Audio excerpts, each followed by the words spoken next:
guys, I want to talk to you today about overwhelm. I was just looking at all these amazing questions coming in about what to film on, and overwhelm is a big one. I seem to be getting that like a lot. So overwhelm, what happens when you hit overwhelm? I'll tell you what's happening. What's happening when you hit overwhelm is only a few things. Number one, you're getting there because there's no boundaries. That's number one. Like, obviously somewhere in your life you're not saying no enough.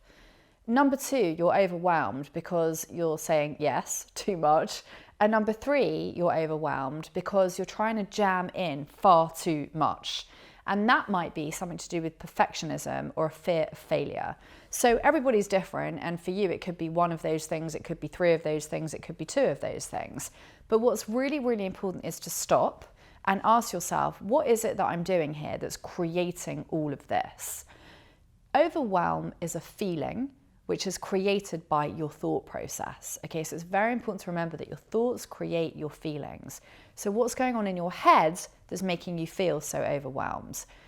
Again, check your boundaries, really important. If you're saying yes too much and you're not saying no enough, it's very likely you're taking on a lot, taking on a lot, taking on a lot, and then of course, boom, you're gonna hit this, I can't do it anymore space. And you know, life's too short for things like that. It really is. And so it's very, very important that if you are in a space of overwhelm, you sit down, you talk about it to somebody, and you basically get it out of your head and onto a piece of paper. Start to write down all the things that are happening in your life that are making you feel overwhelmed, and see where you need to say no, where you need to put boundaries up, and what stuff you can take away from your life so that you can give yourself a little bit more space.